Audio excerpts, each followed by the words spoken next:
आज किलबिल ग्रुपमध्ये खूप उत्साहाचे वातावरण होते. सोसायटीमधील परीक्षितचे आजोबा आज बच्चे कंपनीला भेटायला येणार होते. परीक्षितचे आजोबा श्रीयुत केतकर काका हे एका ट्रेकर्स ग्रुपचे ॲक्टिव्ह मेंबर होते. त्यांचा ट्रेकिंगचा ग्रुप शिवरायांच्या गडकिल्ल्यांवर नेहमी ट्रेक्स आयोजित करायचा. केतकर काकांनी गड किल्ल्यांचा खूप सुंदर इतिहास माहिती करून घेतला होता. एखादा ट्रेक करून आले की त्या प्रवासातील गमती जमती ऐकवायला ते सोसायटीमधील मुलांना आपल्या घरी बोलवायचे. आज केतकर काका शिवाजी राजांच्या बालपणीच्या गोष्टी सांगायला किलबिल ग्रुपमध्ये येणार होते. कारण अलीकडेच ते शिवनेरी किल्ल्यावर जाऊन आले होते. शिवनेरी किल्ला हे तर आपल्या लाडक्या शिवरायांचे जन्म ठिकाण आहे. केतकर काका आले आणि गोष्ट सांगू लागले.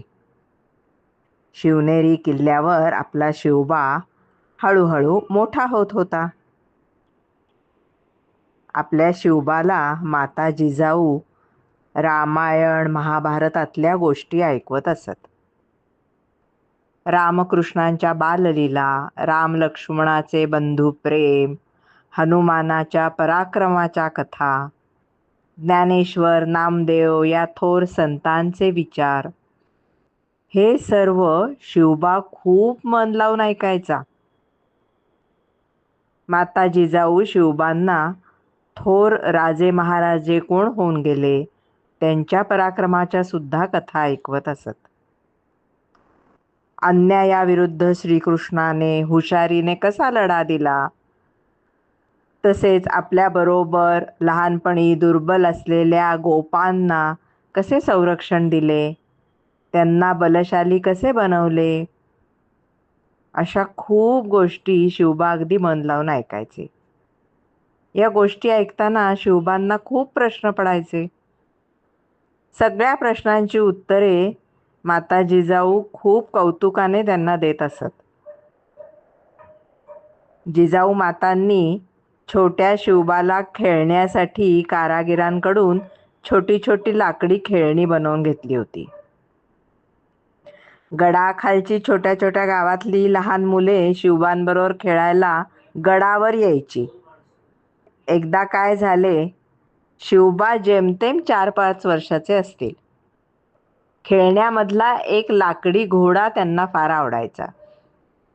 आज ते मित्रांबरोबर त्या लाकडी घोड्याशी खेळत होते. पळता पळता मस्ती करता करता घोडा कुठेतरी पडला. कुठे पडला हे काही लक्षातच येईना. सगळेजण घोडा शोधायला लागले.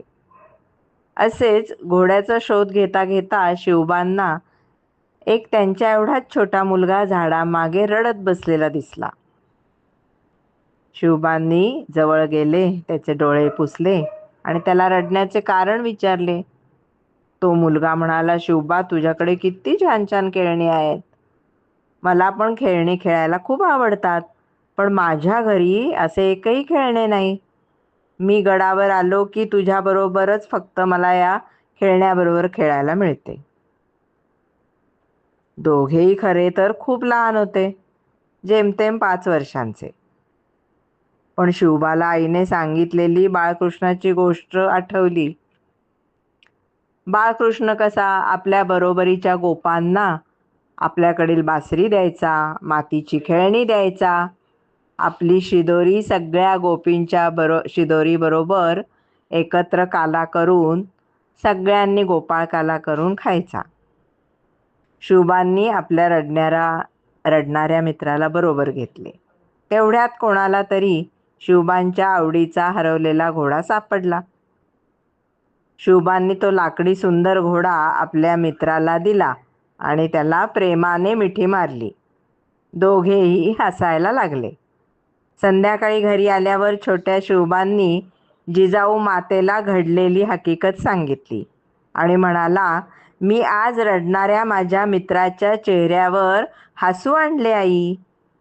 तेव्हा मला खूप आनंद झाला. माता जिजाऊंनी छोट्या शिवबाला कौतुकाने आपल्या कडेवर उचलून घेतले. हाच शिवबा मोठा झाल्यावर दीन अनाथ दुबळ्या जनतेचा संरक्षक झाला.